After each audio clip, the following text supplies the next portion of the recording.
The stars looked different when you knew war was coming.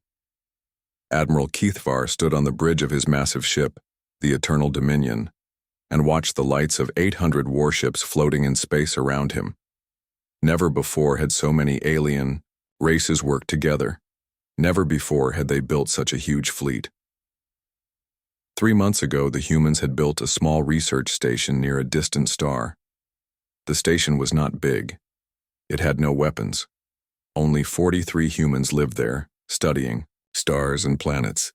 They were scientists, not soldiers, but the Zilani coalition had decided the humans were getting too close to their space, so they destroyed the station.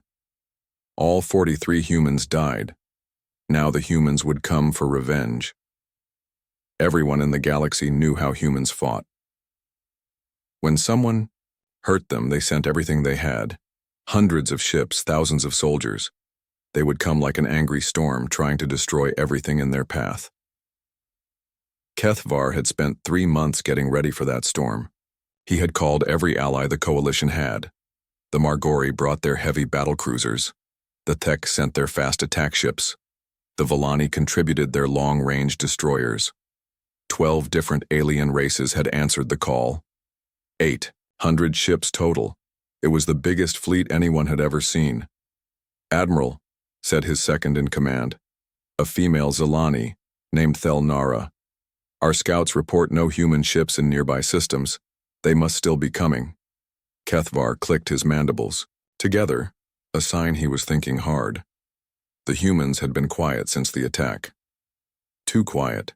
Usually they made angry speeches and threats before attacking. This silence worried him. "Maybe they are scared," suggested Commander Vectol, the Margori representative. "Maybe they saw our fleet and decided not to come." Several other commanders laughed at this idea. But Keithvar did not laugh. He had studied human military history. He knew their stories. Humans did not give up when they were scared. They got more dangerous. The research station had been an easy target. It had basic shields and no weapons. The coalition attack ships had destroyed it in less than 10 minutes. The humans inside had sent one last message before they died. "Tell Earth we did our best." Then the station exploded and became space dust. Keithvar had thought it would end there. The humans would be sad about losing their people, but they would not risk a war over one small station. He had been wrong. 3 days later, every human ship in coalition space had left. All human trade stopped. All human diplomats went home. The humans were definitely coming. "Sir," called out the communications officer, "we are getting reports from our outer sensors. Something is coming out of hyperspace." The bridge went quiet. Every alien on the ship stopped what they were doing and looked at the main screen. The sensors showed a single dot appearing at the edge of the star system. "How many ships?" Keithvar asked. The officer checked his readings twice before answering. "1 ship, sir, just one." "That cannot be right. Check again." "I have checked 3 times, Admiral. 1 human ship. It appears to be a destroyer-class vessel. Small, maybe 30 crew members." Keithvar stared at the screen. 1 ship. He had 800 ships ready for battle, and the humans sent 1. It made no sense. Were they planning to surrender? Was this some kind of joke? "Sir," Thelnara said quietly, "maybe this is just the first ship. Maybe the rest of their fleet is still coming."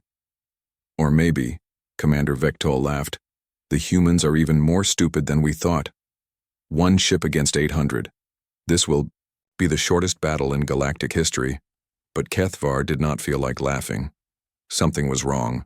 Humans were many things, but they were not stupid. They had fought wars across their entire galaxy. They had defeated enemies much stronger than them. They did not send 1 ship to fight 800 unless they had a very good reason. The human ship moved slowly toward the coalition fleet. It did not try to hide. It did not run away. It just flew straight toward them like it owned the entire star system. "Admiral," the communications officer said, "the human ship is sending a message. Put it on the main speakers." A human voice filled the bridge. It sounded calm and relaxed, like the speaker was talking to old friends instead of 8 100 enemy warships. This is Captain Jake Morrison of the United Earthship Defiance. I am here about the murder of 43 human civilians at Research Station Echo 7. I demand the immediate surrender of all ships that took part in that attack. The bridge was silent for a long moment. Then someone started laughing. Soon, laughter was coming from ships all across the fleet. The humans wanted them to surrender. 800 ships should surrender to one. But Captain Jake Morrison was not finished talking. I know what you are thinking. His voice continued over the speakers. You see one ship and you think we made a mistake. You think we do not understand how many ships you have. But we understand perfectly. We sent exactly the right number of ships for this job. HFY felt a cold feeling in his stomach. The human captain sounded too confident. Too sure of himself. You have 30 seconds to begin surrender procedures, Captain Morrison said. After that, I will start collecting what you owe us. And trust me, Admiral, you do not want me to start collecting. The laughter on the bridge stopped. 800 ships waited in the darkness of space. One small human ship sat among them, like a tiny fish surrounded by sharks. But somehow, HFY was starting to think the fish might be the most dangerous thing in the water. Captain Jake Morrison sat in the pilot chair of the UES Defiance and looked at the biggest fleet he had ever seen. 800 alien warships floated in space around his single destroyer. Each one of those ships could probably destroy his vessel with one good hit. The smart thing to do would be to run away as fast as possible. But Jake Morrison had not come here to do the smart thing. Lucy, he said to the ship's computer, show me the tactical display. The artificial intelligence that ran his ship had a female voice that sounded almost human. Jake had named her Lucy 3 years ago when he first took command of the Defiance. She was smarter than most humans and had saved his life more times than he could count. Displaying now, Captain, Lucy replied. I count 812 enemy vessels. Probability of survival in conventional combat is approximately 0.003%. Good thing we are not planning conventional combat, Jake said with a small smile. Lieutenant Commander Amy Foster walked onto the bridge. She was Jake's second in command and had been his friend for 10 years.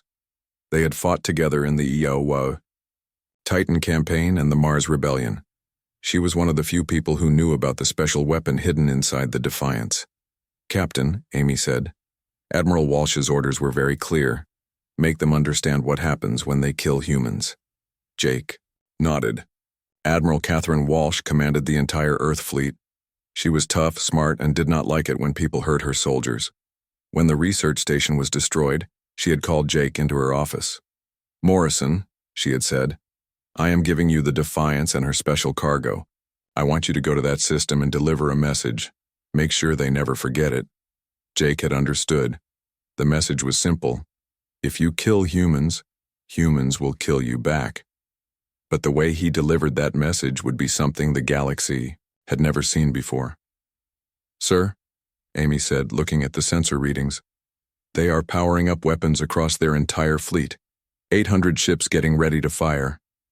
Let them, Jake replied. Lucy, open a channel to the alien fleet.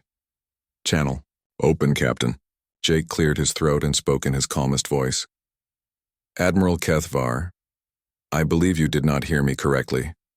I am not here to negotiate. I am not here to make threats. I am here to collect payment for the 43 lives you took. The alien admiral's response came quickly. His voice sounded angry and confused.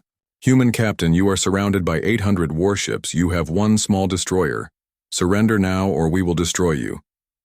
Admiral, Jake said, still sounding calm.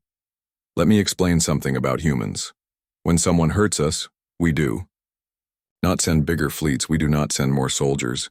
We send exactly what we need to solve the problem. And for this problem, one ship is exactly right. Jake looked at Amy and nodded. She understood what he meant. It was time to show the aliens why Earth had sent only one ship. Lucy, Jake said, activate the package. Are you sure, Captain? Once activated, the package cannot be stopped. I am sure, do it. Deep inside the Defiance, systems that no other ship in the galaxy possessed began to wake up. Dr. Peter Kane had spent 2 years building the package. It was the most advanced weapon ever created by humans. It was also the most dangerous. Only one ship carried it, and only one captain was trusted to use it. The package did not work like normal weapons. It did not fire energy beams or launch missiles. Instead, it changed the rules of reality in a small area around the ship. It convinced the universe that certain things should not exist. And when the universe agreed, those things simply stopped existing. "Package online, Captain," Lucy reported. "All systems showing green. Ready to begin collection." Jake opened the communication channel again. "Admiral Kethvar, you killed 43 unarmed scientists. They were studying stars to make life better for everyone in the galaxy. They had no weapons, they could not fight back. You destroyed them because you thought humans were weak." On the bridge of the Eternal Dominion, Admiral Kethvar was getting worried. The human captain still sounded too calm, too confident. Something was wrong. "Sir," Thelnara whispered, "our sensors are detecting strange energy readings from the human ship." "What kind of energy?" Kethvar asked. "I do not know, sir. I have never seen anything like it. It is almost like the space around their ship is changing." Jake's voice continued over the communication system. "You prepared for a fleet because you think strength comes from numbers. You think if you have more ships, you automatically win. But you never asked yourself the important question: why did we send only one ship?" The answer to that question was about to become very clear. "The 43 humans you killed were not soldiers," Jake said. "They were not a threat to anyone. They were just trying to learn new things. And now, Admiral, you are going to learn something new too." Jake looked at Amy one more time. She nodded, ready for what was coming. "Lucy," Jake said quietly, "begin collection. Start with the ships closest to us. Collection beginning now, Captain." What happened next would be talked about in every military academy in the galaxy for the next 100 years. The Margori heavy cruiser, Thunderbolt, was the first to go. One moment it was there, a massive warship with 500 crew members. The next moment it was not there. It did not explode. It did not break apart. It simply stopped existing, as if it had never been built. On 800 alien ships, sensors went crazy. Officers shouted orders. Captains demanded answers. But no one could explain what they had just seen. Admiral Kethvar stared at his tactical display in shock. One of his ships had just vanished. Completely. Not destroyed, not damaged, just gone. "What happened?" he shouted. "Where is the Thunderbolt?" "Sir," Thelnara said in a shaking voice, "according to our sensors, the Thunderbolt never existed. There is no record of it ever being there. That is impossible." But even as Kethvar spoke, another ship disappeared. Then another.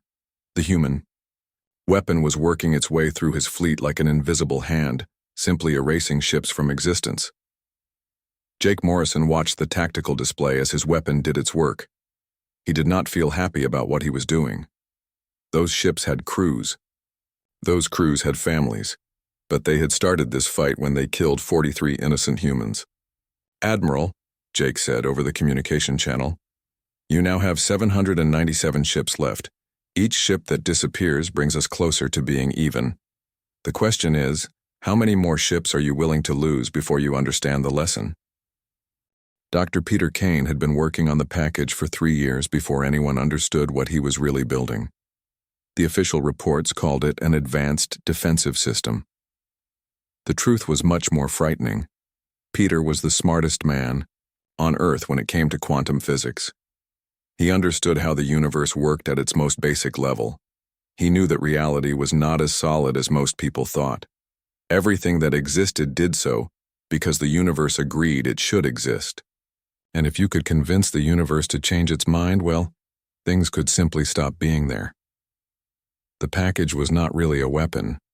It was a reality editor. It looked at the space around the Defiance and decided what should exist and what should not. When it decided something should not exist, that thing simply vanished. Not destroyed, not moved somewhere else, just erased from reality as if it had never been there at all. Captain Jake Morrison had been the only person willing to test the package. Other captains thought it was too dangerous. They worried about what might happen if the weapon went wrong. But Jake understood that sometimes you needed dangerous tools to do dangerous jobs. Now, sitting in the middle of the biggest alien fleet in galactic history, Jake was using that dangerous tool to save human lives. "Lucy," Jake said to his ship's computer. "Status report." 15 ships eliminated so far, Captain," Lucy replied in her calm voice. "Current rate of elimination is 1 ship every 30 seconds. At this rate, we will complete our mission in approximately 6 hours and 40 minutes. "Too slow," Jake said. "Increase the rate. I want them to understand quickly." Increasing elimination rate to 1 ship every 10 seconds. On the bridge of the Eternal Dominion, Admiral HFY watched his fleet disappear ship by ship. His tactical officers were shouting reports, but none of them made sense. "The Starfire just vanished, sir. The mountain peak is gone. Sir, the Voidwalker has disappeared." "How?" HFY shouted. "How are they doing this? Where are our ships going?" Science Officer Thel Nara was working frantically at her station, trying to understand what was happening. "Admiral, I am detecting massive quantum fluctuations around the human ship. It is like they are changing the basic structure of space itself. That is impossible. No one has that kind of technology." "Sir, 37 ships have now vanished. Whatever they are doing, it is working." Commander Vectol, the Marguerite representative, was no longer laughing. His own flagship, the Iron Fist, had disappeared 5 minutes ago, along with all 800 crew members. "Admiral, we must attack now before they destroy us all." "Attack with what?" HFY asked. "Every time we try to target them, another ship disappears. They are not even moving. They are just sitting there, erasing us from existence." Jake Morrison was indeed sitting still. The package worked best when the Defiant stayed in one place. Moving around would make the weapon less accurate, and Jake wanted to be very precise about which ships he eliminated. "Captain," Lieutenant Commander Amy Foster said, "we are receiving surrender offers from individual ships. They want to break away from the fleet." "Tell them no," Jake replied. "This is not about individual ships. This is about the entire coalition, understanding what happens when they attack humans." Amy nodded and returned to her station. She had served with Jake long enough to understand his thinking. This was not just about revenge. This was about making sure no one ever attacked civilians again. The package continued its work. Ship after ship simply stopped existing. The alien fleet was beginning to panic. Some ships tried to run away, but the package was faster than their engines. Some ships tried to attack, but their weapons could not hit a target that was changing. The rules of reality itself. Captain Morrison opened the communication channel again. "Admiral HFY, you now have 732 ships remaining. I notice some of your ships are trying to escape. Let me save you some time. The package has a range of 50,000 kilometers. Any ship within that range belongs to me now." The truth was even worse than Jake was telling them. The package could reach much farther if needed, but 50,000 kilometers was enough to cover the entire coalition fleet. "You keep asking how we are doing this," Jake continued. "The answer is simple. Humans do not just build bigger guns when we want to win wars. We build smarter weapons. We think of new ways to solve old problems." Dr. Peter Kane had explained it to Jake once using simple words. "Captain, imagine reality is like a computer program. Everything that exists is a line of code in that program. The package is like a virus that can delete lines of code. When a line gets deleted, whatever it represented simply stops existing." Jake had asked the obvious question. What happens if it deletes the wrong line of code? "Then something important might disappear forever," Peter had answered. "That is why only you get to use this weapon. You are the only captain I trust not to delete something we need." Now Jake was using that trust to delete ships full of aliens who had made the mistake of killing humans. "Sir," Thel Nara reported, "we have lost 100 ships in the last 10 minutes. The elimination rate is increasing." "Admiral." HFY looked around his bridge. His officers were scared. Some were openly praying to their gods. Others were staring at the tactical display in shock, watching their fleet shrink minute by minute. "Admiral," Commander Vectol said quietly, Maybe we should consider surrendering. Surrender? Kethvar's mandibles clicked angrily. We still have over 700 ships. How can we surrender to one human vessel? Because, Vectol replied, that one human vessel is destroying us without even trying. In 30 minutes we have gone from 800 ships to 700. In another hour we might have 400. In 2 hours. He did not need to finish the sentence. Everyone on the bridge understood. At this rate, the entire coalition fleet would be gone in less than 4 hours. Jake Morrison understood this too, but he was not trying to destroy the entire fleet. He was trying to teach a lesson. The question was, how long would it take for the aliens to learn? Lucy, Jake said, open a channel to the entire fleet. I want every ship to hear this. Channel open, Captain. This is Captain Morrison. I want all of you to understand something. The 43 humans you killed were not soldiers. They were scientists studying stars to help make life better for everyone. They had families. They had friends. They had dreams about making the galaxy a more peaceful place. Jake paused, watching another alien ship disappear from his tactical display. You destroyed them because you thought humans were weak. You thought we would be scared of your big fleet. But here is what you did not understand. We do not need big fleets to be strong. We just need to be smarter than our enemies. Another ship vanished, and right now we are much, much smarter than you. The moment of surrender came exactly 1 hour and 23 minutes after Captain Jake Morrison had activated the package. Admiral Kethvar's voice came over the communication channel, broken and defeated. Captain Morrison, this is Admiral Kethvar of the Zelani Coalition. We surrender. Unconditionally. Jake leaned back in his pilot chair and let out a long breath. He had not realized how tense he had been. Lucy, deactivate the package. Hold ready status. Package deactivated.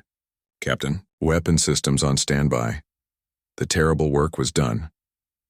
Of the original 812 ships in the Coalition fleet, only 407 remained. Jake had erased 405 ships from existence, along with all their crews. It was the largest single military defeat in galactic history. Lieutenant Commander Amy Foster checked her instruments. Sir, all Coalition ships have stopped moving. They are maintaining position and waiting for orders. Good, Jake replied. He opened the communication channel one more time. Admiral Kethvar, here's what happens next. Your fleet will return to Coalition space immediately. You will not stop. You will not delay. You will go straight home. Understood, Captain Morrison. When you get home, you will call a meeting of all Coalition leaders. You will tell them exactly what happened here today. You will explain that Earth sent one ship to face your entire fleet, and that one ship won. Jake paused, making sure his words were clear. You will make it absolutely clear that any future attacks on human civilians will result in the complete destruction of whoever is responsible. Not capture, not negotiation, destruction. Do you understand?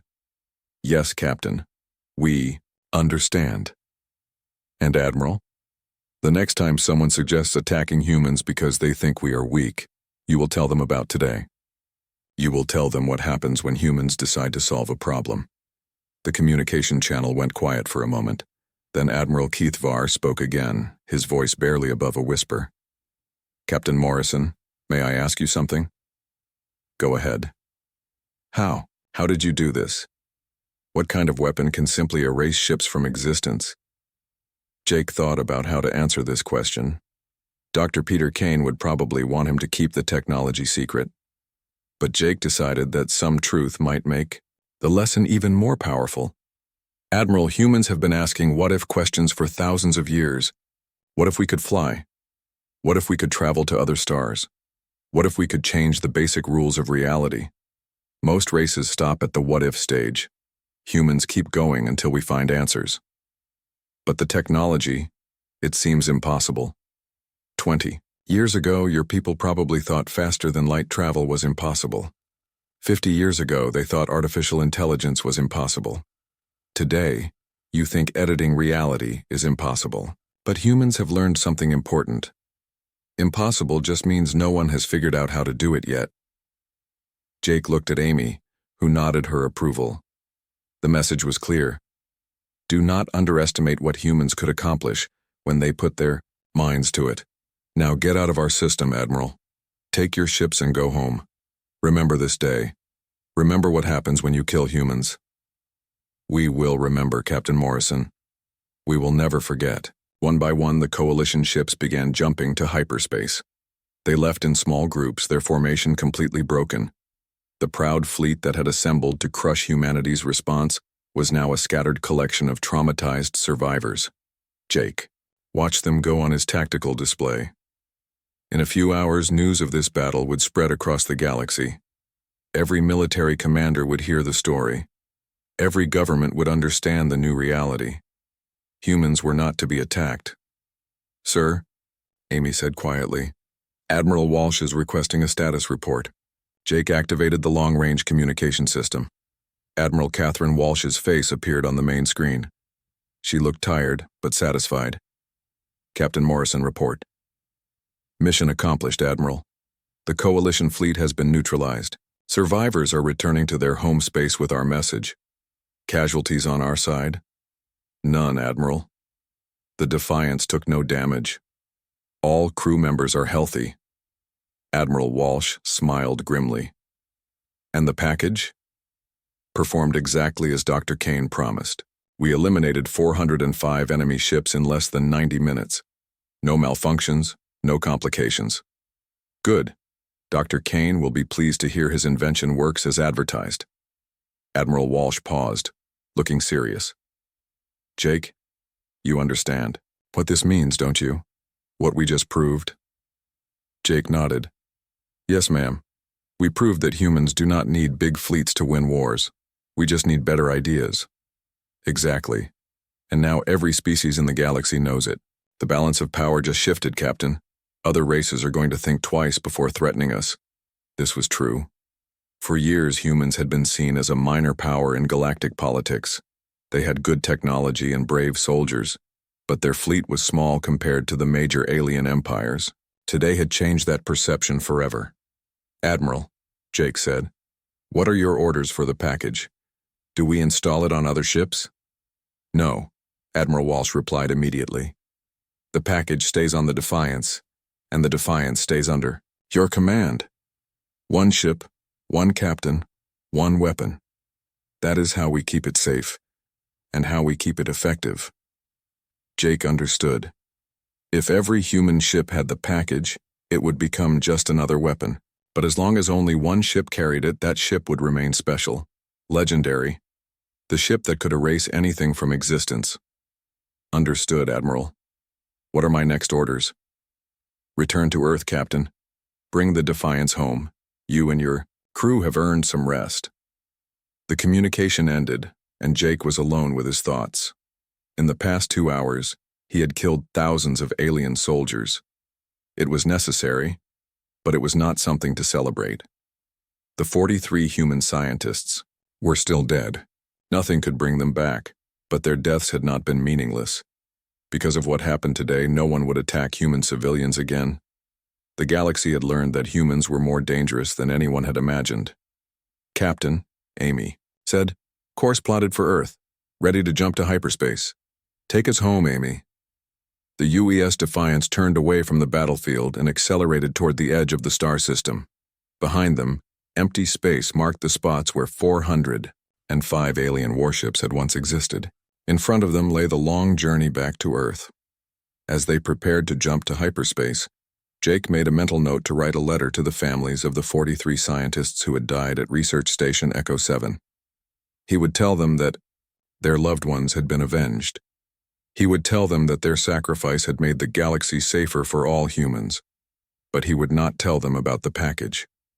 That secret would stay with him, Amy, and the crew of the Defiance. Some weapons were too dangerous to talk about openly. The stars stretched into lines as the Defiance jumped to hyperspace, carrying its deadly secret home.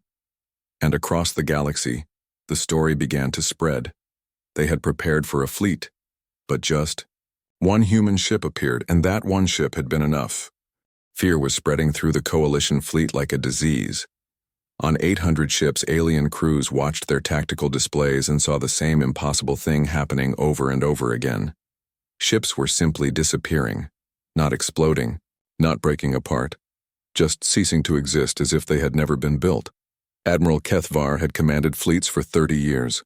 He had fought in 12 major battles and won them all. But he had never seen anything like this. His enemy was not shooting at him. The human ship just sat there in space, doing nothing that his sensors could detect. Yet his fleet kept shrinking. "Sir," Communications Officer Naltrine reported with a shaking voice, "we are receiving panic messages from across the fleet. The Margori ships are requesting permission to retreat. The Thek vessels are asking for immediate evacuation orders. The Volani ships want to surrender. Tell them all to maintain position," HFY ordered. "We do not surrender to one ship." But, even as he spoke, HFY knew his words sounded hollow. In 45 minutes they had lost 187 ships. The human captain had not even moved from his original position. He was just sitting there, somehow convincing reality to erase coalition vessels from existence. On the UES Defiance, Captain Jake Morrison was reading reports from his ship's computer. The package was working perfectly. Too perfectly, maybe. Each ship that disappeared represented hundreds of alien lives. Jake did not enjoy killing, but sometimes killing was necessary to prevent more killing. "Captain," Lieutenant Commander Amy Foster said, "I am monitoring coalition communications. Their fleet discipline is breaking down. Some ships are already moving away from the main formation." "Let them go," Jake replied. "This is not about destroying every ship. This is about making sure they remember this day for the rest of their lives." Amy understood. The goal was not genocide. The goal was to make the coalition so afraid of humans that they would never attack human civilians again. Fear could be a better weapon than destruction, if used correctly. "Lucy," Jake said to his ship's computer, "how many ships have we eliminated?" 212 ships eliminated, Captain. Current fleet strength is 588 vessels. Estimated time to complete elimination, 3 hours and 17 minutes. Jake opened the communication channel again. "Admiral HFY, we need to talk." The response came immediately. The alien admiral's voice sounded tired and scared. "What do you want, human?" "I want you to understand something," Jake said calmly. "Every ship I erase brings us closer to being even for the 43 lives you took. But I am not going to erase all of your ships. I'm going to leave just enough so that you can go home and tell everyone what happened here." "What? What do you mean?" "I mean that when this is over, you are going to return to Coalition space with maybe 200 ships. You are going to explain to your government exactly what happened here. You are going to tell them that Earth sent one ship to face 800, and that one ship won." Jake paused, letting his words sink in. "And then you are going to make sure that no coalition ship ever attacks human civilians again, because if it happens again, next time we will not leave any ships for you to go home with." On the coalition flagship, Science Officer Thel Nara was studying her sensor readings with growing amazement and terror. "Admiral, I think I understand what they are doing." "Explain," HFY ordered. "Sir, the human ship is generating what I can only call quantum editing fields. They are somehow convincing the universe that our ships should not exist. When the universe agrees, the ships simply stop existing. That is impossible. No race has that level of technology." "No race except humans, apparently," Thel Nara replied. "Sir, this technology is beyond anything we have ever seen. They are not just more advanced than us.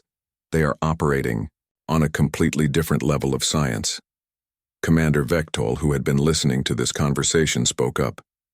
"Admiral, if what she says is true, then we are not just fighting a human ship. We are fighting something that can change the basic rules of reality.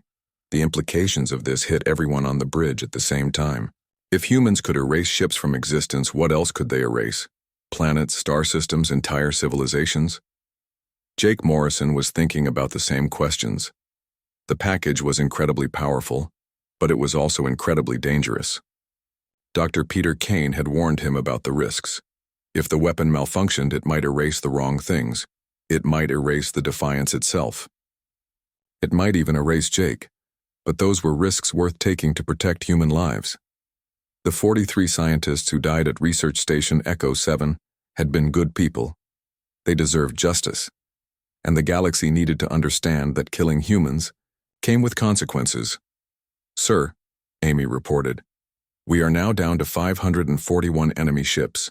The elimination rate is holding steady." "Good," Jake replied. "Lucy, send a message to Admiral Walsh. Tell her the package is performing within expected parameters. Mission proceeding as planned." Admiral Catherine Walsh was probably sitting in her office on Earth right now, reading reports about the battle. She would be pleased to know that her plan was working. Send one ship to prove a point. Make the galaxy understand that humans were not to be underestimated. The communication channel crackled to life again. "Captain Morrison, this is Admiral HFY. I need to ask you something." "Go ahead, Admiral. How many more ships are you going to destroy?" Jake thought about this question carefully. He could destroy the entire fleet if he wanted to. The package had enough power to erase every coalition ship in the system, but that would make him no better than the aliens who had killed innocent scientists. "That depends on you, Admiral," Jake said finally. "I am going to keep eliminating ships until I am satisfied that you understand the lesson. The lesson is simple. Do not kill humans. If you understand that lesson, and if you promise to never forget it, then we can stop this right now. And if we promise to never attack human civilians again, then you can take your remaining ships and go home. You can tell your people what happened here. You can make sure this never happens again." There was a long silence on the communication channel. Jake could imagine the conversations happening on the Coalition flagship. The alien commanders were probably arguing about whether to surrender or keep fighting. The problem was, they were not really fighting. They were just dying slowly while Jake erased their ships one by one. It was not a battle anymore. It was an execution. "Captain Morrison," Admiral HFY said finally, "what guarantee do we have that you will honor your promise? What stops you from destroying us all?" Jake smiled grimly. "Admiral, if I wanted to destroy you all, you would already be dead. The fact that you are still alive to ask that question should tell you something about human intentions." Another ship disappeared from the tactical display, then another. "Time is running out, Admiral," Jake said. "Make your choice."